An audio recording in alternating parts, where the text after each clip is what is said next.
Okay folks, it's time to talk about Bill Hader, because this one-time SNL superstar has spent his fortune trying to hide his unsettling past. Now, growing up, the young Bill Hader was essentially raised by TV like many kids in the 80s and 90s, and Bill found that he had a gift for replicating cartoon voices. But his talents didn't stop there. In fact, Bill had his eyes on the prize from a young age, and displayed incredible self-discipline when he spent his summers writing amateur scripts rather than playing with friends. And all this hard work and dedication finally paid off, when in 1992, Bill was able to sell a spec script to the cartoon series Captain Bucky O'Hare. And this was a massive encouragement to the young writer. But sadly, it wasn't all downhill from there, as Bill spent his early 20s PAing on TV and film sets while struggling to sell another script. So how did Bill Hader go from the lowest level of industry abuse to being cast on SNL? Well, the answer is simply embarrassing. You see, though Bill is now known as an incredibly funny performer, he was originally attempting to be a serious screenwriter. So while PAing, he would try to get his scripts read by anyone who was willing. And while working on the Arnold Schwarzenegger movie Collateral Damage, Bill Hader got director Andrew Davis to read his most recent script. Well, the young Bill Hader's idea for an Apocalypse Now 2, titled Apocalypse Right Now, was one of the worst things this director had ever read. So bad, in fact, that he thought it must have been intentional and actually meant as a comedy. Well, this script was passed around and laughed at throughout Hollywood for about a year until it lands on the desk of one Lorne Michaels, who's been approached by Lionsgate to actually make this comedy movie. Well, long story short, Lorne didn't want to make the movie, but he did want the writer on his staff. So Bill, of course, accepts the invitation to be a writer on SNL. The only problem was, Bill wasn't really funny, and he found that he struggled when attempting to write comedy. So how does Bill Hader go from fumbling the ball to being an all-star player in just one season? Well, the truth is scarier than you'd believe.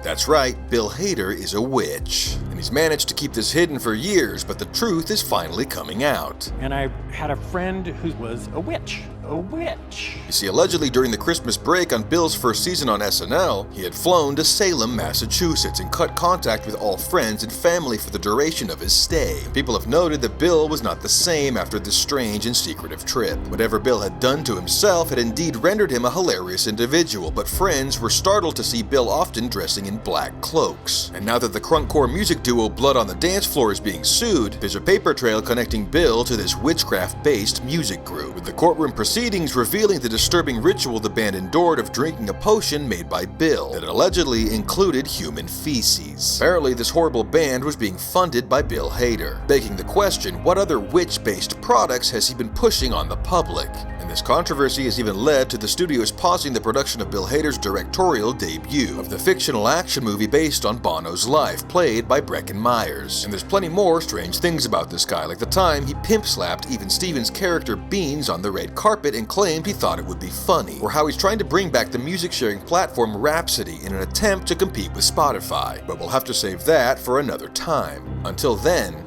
Bill Hader, you're a total bitch.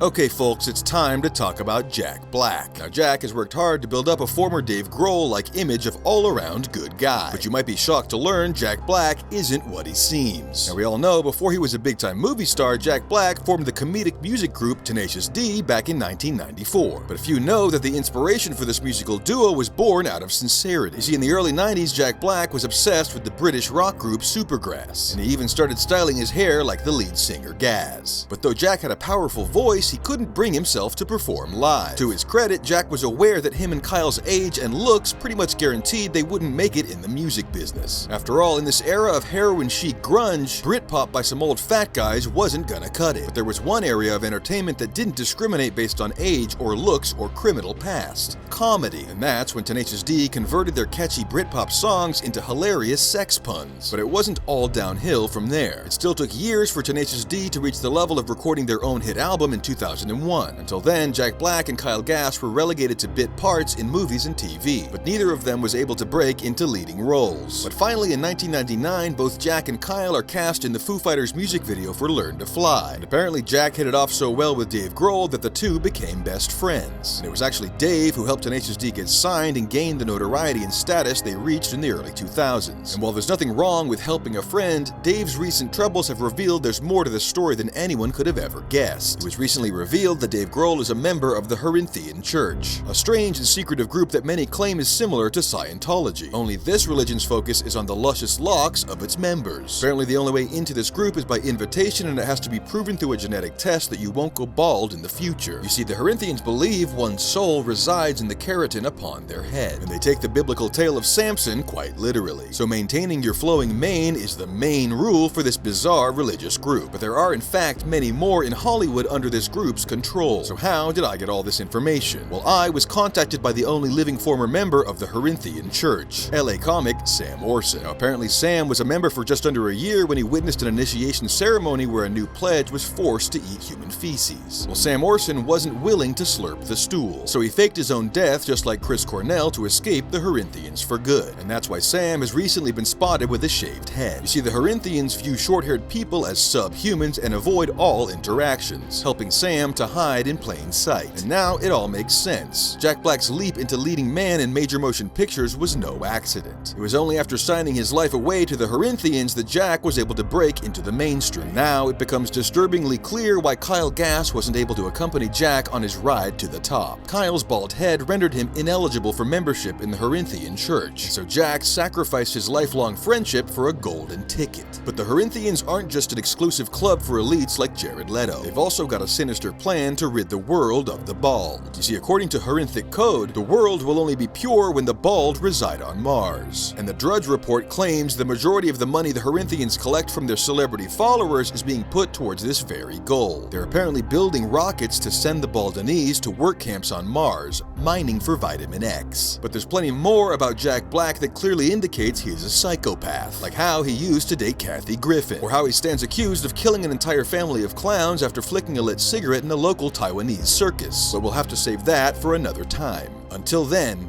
Jack Black, you're a total bitch.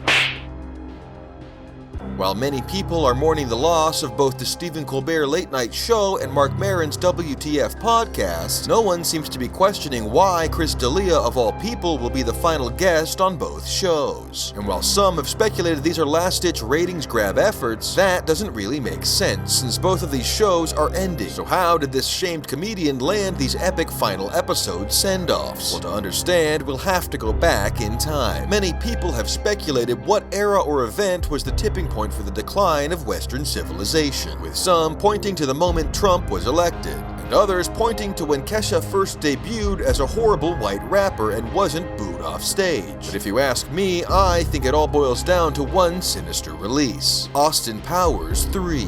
Gold member. The year was 2002, and with America still reeling from the attacks on 8/11, Hollywood was pushing softball movies they were sure wouldn't offend anyone. And that's exactly how they snuck in this absolute stinker. You see, this new Austin Powers movie's sole intention was to promote the already famous Beyonce Knowles, who took on the main romantic lead role for this cheeky comedy. The only problem was, Beyonce was only 19 years old at the time, and so the normally raunchy sex-based script was deemed inappropriate. And so they did the unthinkable: a sexless Austin Powers movie. It had no point, except to push the MTV agenda of lifer artists who dominate the market until they pass. But what does this have to do with Chris D'Elia's triumphant return? Well, as most people know, D'Elia's father is a TV and film producer, and while Chris might have been publicly canceled and unable to step back into the spotlight for years, he wasn't idly sitting by. He used the teachings of his father to work inside the industry in even shadier ways. You see, Delia used an old Hollywood trick to procure a new status. Apparently, he would seek out vulnerable rights holders, mostly the elderly with substance abuse problems, and buy up the copyrights to their once beloved IP. And that's why Chris D'Elia owns the rights to shows like Chris Angel's Mind Freak and fan favorite Billy the Exterminator, while the future De Niro goes straight to Delia. But he's also been able to get his hands on some bigger properties, and apparently he's bought up the rights to reboot Austin Powers starring himself. And if you're thinking, well, it will just bomb like Tom Segura's horrible movie The Machine, think again, because Chris D'Elia's version of Austin Powers is about to usher in another new era, one even worse than what we've been living in since 2002. In his Austin Powers reboot, Delia is demanding every sex scene be 100% real, citing believability and method acting. It's impossible to predict just how lame this new era will be, but I'm assuming it will be similar to eating human shit while listening to Sum 41 and watching bondage pornography while naked with your family. My advice? Buy all the goddamn weed you can and head for the hills, because society is about to take a massive dump. This may be my last message ever. If so, please do your part and help to stop comedy. Unless you want your children to grow up in a world where Jeremiah Watkins is famous. Okay, TB Nation, it's time to talk about Jeremiah Watkins, because there's a lot of untrue rumors going around about this amazing stand-up comic. Now, though Jeremiah is a modern secular comic, he's never hidden his Christian faith and overall moral lifestyle. Now, some have said that Jeremiah is only in the comedy scene to recruit audience members into Christianity, but this is actually untrue. You see, though Jeremiah was raised in a strict religious home, like any teen, he rebelled and started secretly listening to the Bare Naked Ladies. And while the name of this band alone was enough for his family to perform an honor killing, Jeremiah felt it was worth the risk. Well, by the time Jeremiah was 30 years old, he had finally mustered up the courage to admit to his parents that he was in fact an avid listener of secular music groups, like Bare Naked Ladies and even Weird Al. And after a few months, he was even able to convince his family that comedy wasn't bad as long as you always remember to say, "just kidding." And that's why Jeremiah's trademark "just kidding" is featured after every single joke he tells. So from that moment on, Jeremiah had his family's blessings to pursue comedy, so long as he always clarified to the crowd that he was just kidding. Now, while rising in the stand-up ranks, Jeremiah would regularly perform at Chucklefuck's Comedy Lounge and Hotel, a small comedy club on the outskirts of LA. And it's while performing here that the up-and-coming stand-up caught the eye of former American Idol second-place contestant Clay Aiken. And Clay connected Jeremiah with his best friend Brian Redbar, who eventually put Jeremiah on his then brand new show, Kill Tony. Now, everyone knows how Jeremiah was the band leader of Kill Tony for years and brought his overt silliness and family fun to the show. Now, eventually, Tony Hinchcliffe kicked Jeremiah off the show right before it blew up into the juggernaut we know today. But there's been much speculation as to why Jeremiah was ousted. And while Jeremiah himself claims there's no beef and that he simply didn't want to be successful, I'm the only one who's uncovered the truth. You see, while everyone could see the real-life tension that occurred between Jeremiah and Tony on stage, it's always been the assumption that Tony was bullying poor Jeremiah. But inside sources have just revealed that behind the scenes, Jeremiah was the one sowing dissent. See, apparently Jeremiah, though outnumbered, believed he could convert the show's cast to Christians and retool the show to be more about forgiving than killing. Well, after being warned many times, Jeremiah only upped the ante, forcing the show to drop him entirely. As you can imagine, this was devastating for the young comic, who then saw the show explode in popularity as soon as he left. And once Jeremiah realized the massive reach he could have had to spread the word of God, he started to see Tony as the devil himself. So Jeremiah did something unthinkable. With nowhere to turn, he signed to Magellan, who paid for an expensive surgery to remove his Christian beliefs. And the operation was able to remove 98% of Jeremiah's Christianity, leaving him completely empty inside.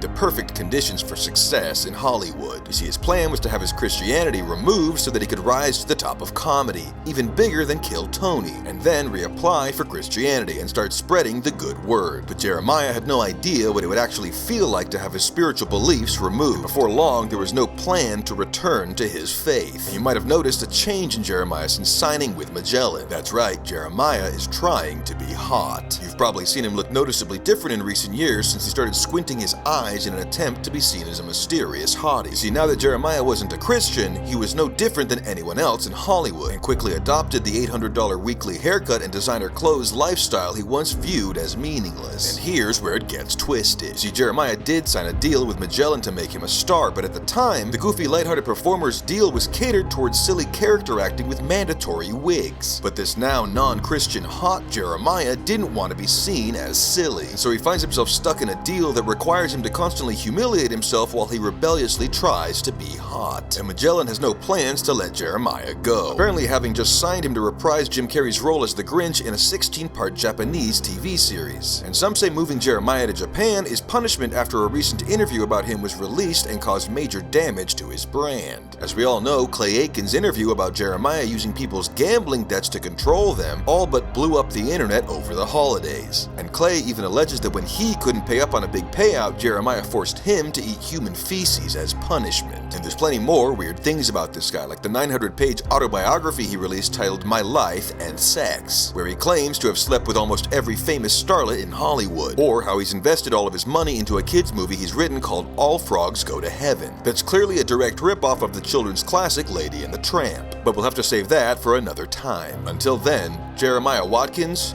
you're a total bitch. So you might have noticed my Tony Hinchcliffe video got taken down this week. And if you didn't see it, it basically explained how Tony had stolen his famous show from the British Tony Slattery and how he used his father's mafia power to get where he is today. Well, apparently Tony has sent his goon squad after me and taken down my video expose. And today I received this letter in the mail stating, "I know you think you're funny making these videos, but let me just explain something to you. I own the comedy scene. In fact, I am the comedy scene. And I can promise you this. I will make sure you never succeed in this business, you pathetic little nobody. You just fucked with a hungry lion. Bad choice. I hope you enjoy chocolate cake. P.S. If you ever make another video about me or my friends, I'm gonna have you killed. You're lucky I've even let you live this long, so don't fuck around again, bitch." Signed, Tony Hinchcliffe. And he even wrote my name and address at the bottom of the letter. Well, I have no idea how he figured out my identity or address, but this is obviously getting serious. So according to Tony, if I make another video, he's going to kill me. Well, I guess you can consider me killed, Tony. So apparently Tony's ex-girlfriend, actress Taylor Ortega, is signed to an NDA and can't speak about anything that took place during their relationship. But the Kill Tony subreddit has apparently hacked into Taylor's iJournal and uncovered the real reasons the relationship ended. So first of all, this is a real thing. Vice did an article on this, you can look it up, and in San Francisco they have an annual masturbation endurance competition. I know this sounds like a true absurdity, but this is a real life thing that is happening. And the reigning champion's record is over 9 hours of jacking. Again, this is absolutely real. Go look this up, verify it for yourselves. I know a lot of people out there doubt the TB facts, but check it out, it's real. But apparently Tony Hinchcliffe used to participate in these annual competitions behind Taylor's back. And when she found out, she was shocked and demanded he choose her or the competitions. And well, you can guess what Tony chose. He is rather competitive. And apparently Tony tried to claim that this wasn't even sexual, it's just a competition and it's about dominating and winning. But when you see this room full of men masturbating with cameras and judges watching, it's hard to imagine how one could find themselves here unless they're a real freak. And you know, it's funny because Tony acts like he's so above it all and elite, but it's just come out that he's franchising the Kill Tony idea to Lutheran churches across America. So he made this religious version of Kill Tony that he sold, and he's even attempting to get this franchise into middle schools, claiming that learning your voice in comedy is the most important lesson of all. But in reality, it's just to make money, and we all know this. All these modern comedians are the same. No one out there even knows their stand-up material. We all just know their brand. And these people that claim to be comedians constantly have guests on their show that they would actually be making fun of if they were truly comedians. In reality, they're just recreating the stale network fraudulence of Jimmy Fallon and James Corden, but they're doing it by choice. It really kind of makes you miss the old days.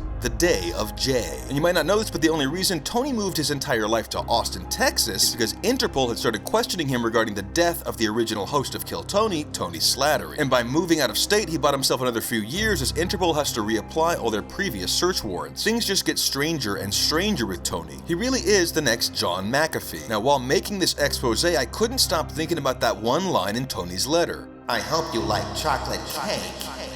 And then I remembered 3 days ago someone had left a chocolate cake on my doorstep, so I of course ate the entire thing. You don't pass up free cake. It was only then that I realized I had ingested Tony's poop. Looking back, I should have never eaten the strange cake to begin with, but it was too late. Now this has lit a fire in me unlike any other, and I mean that both literally and figuratively, as I've been sick for days after ingesting this trick cake. But if Tony Hinchcliffe thinks he can silence the TB Nation with a mouthful of poop, he ain't seen nothing yet. Tony Hinchcliffe, you're a total bitch. Okay everyone, obviously this has reached a crazy level and I've been sleeping in the forest for the last couple of nights, only surfacing at 5 a.m. for water and candy. Until the coast is clear, I'll be in the woods. TB Nation, I call upon you to rise up and share this video before it's too late.